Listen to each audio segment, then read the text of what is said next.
Охо! Обикновено готвене. Здравейте! Сигурно се чудите защо ме нямаше толкова много време. Една седмица не съм качвал видеото. Приятели ме питат, няма ли да качиш видео? Леле, хора, нямате ли си по-добри неща за гледане? Така, сега, днеска съм решил да си изготвим едни много вкусни, бързи неща, когато се преберете от работа и искате да си сипете едно питие. Под питие имам предвид дали ще е винце, ракийка, водчица, а може и коняк. Дропчета пилешки, които стават изключително бързо. Пилешки дропчета с лук. Днеска нямам оператор и ще е изключително сложно да правя каквото и да било, защото в момента се чудя дали ме виждате. Така, сега ще ви покажа необходимите продукти. Хайде! Така, ако ме виждате добре, в което се съмнявам, мисля, че след това ще ми трябва космодиск, защото не съм сигурен дали добре стават нещата. Това няма никакво значение обаче за нашата нискобюджетна продукция. Необходимите продукти за пилешките дропчета. Дропчета, измити, леко нарязани. Аз ще се подпра малко. Така, измити дропчета, така се облегна на хладилника. Браво. Така, измити пилешки дропчета. Лучец, нарязан на полуленту кръгчица. Ето сега ще ви демонстрирам как го режеме. Много е така. Гледай какво лежерно видео си направя. Че си сипнем едно, бе. Опа. Здраве, пичове, браво. Така. Че си сипнем едно такова безалкохолничко лате. Днеска явно ще е лежерно видео. Батко, какво ти кажем? Взимаш си лукчето въртленце, праскаш си го така на половинка и си ги правиш такива. Виждаш ли? Няма значение. Оп, такива прумпи-плянки са страхотни.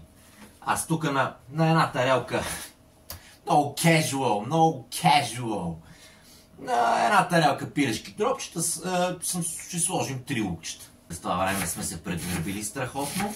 Опа, бутнахме сол, чакай, разлехме сол, чакай, така правим хоп, тази паслоница, както и да е.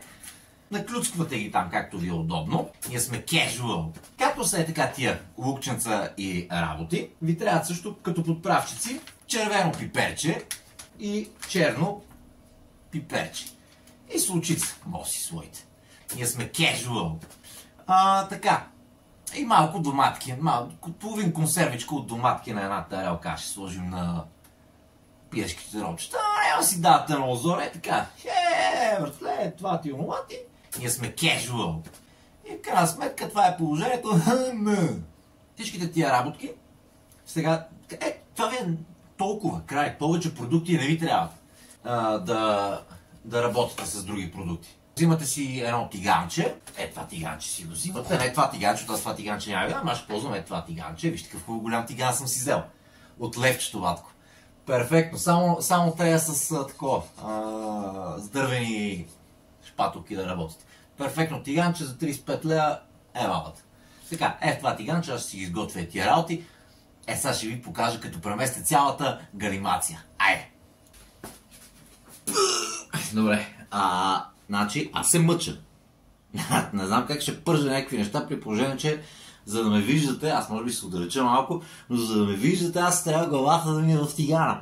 И сега, както и да е. Така, готвене. Така, тук имаме тиганчето, пуснали сме си котлона на най-силно да загрява. Да загрява, то още не е загрят. Слагаме малко масълце. За една тарелка дропчета толкова масълце. И малко, както знаете, и малко олио. Трябва да го отвориме, но този път по-малко олио. Хоп. Готово. Толкова олио ви трябва. И сега чакаме да се разтопи, да загрее на температурата, така да се разтопи. И го намаляме котлона на 2. Продължаваме с нещата.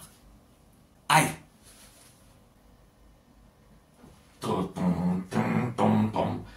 Една малка стъпка за човечеството. Таратити, както да не стига глупости.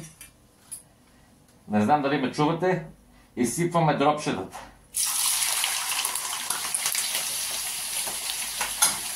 Така, виждате ли как пръска? Но аз съм защитен. Нищо не виждам вече. Така, намаляте котлона на 2 и през известно време разбърквате. Така. Сега ще ви покажа. Вече сме извън от опасност. Защо? Защото дропчетата са пуснали вече водичка и това не ни плиска в очичките.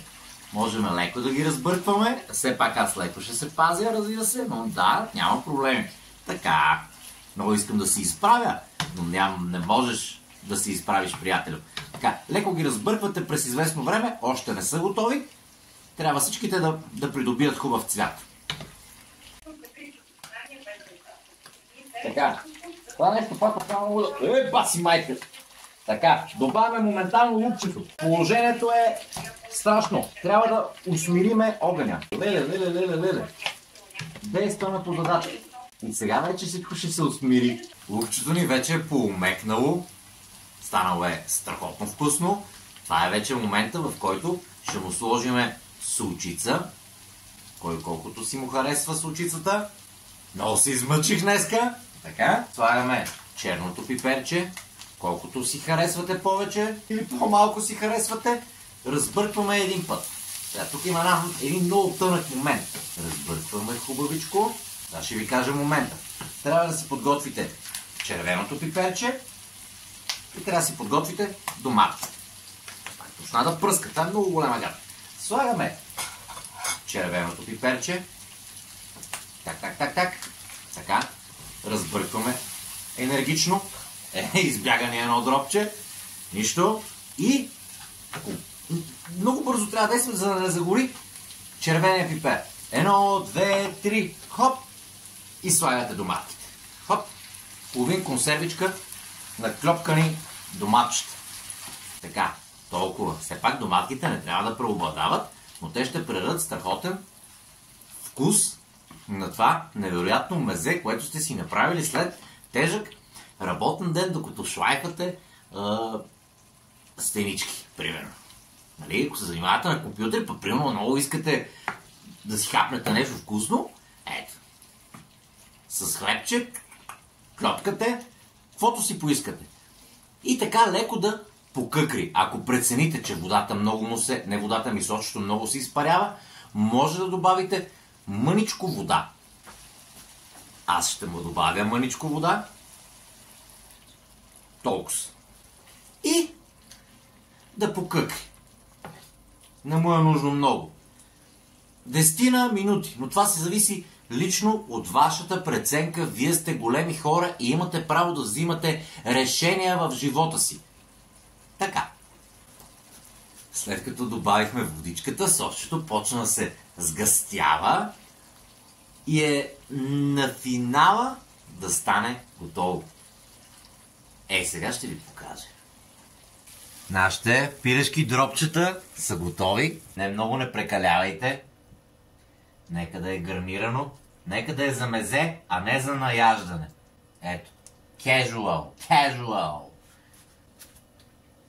Вече всичко ви е наред. Вие сте свършили своя тежък работен ден. Направили сте си едни страхотни пилешки дропчета с лук и можете да се отпуснете невероятно много. Няма да стане. Но ако решите, може да се отпуснете някъде. Ето, скъсах си май пердето. Не, само го откачих. Както е тази прекрасна чиния. Взимате малко нарязано пресно лукче, ако решите. Хоп. Толкова. Хам.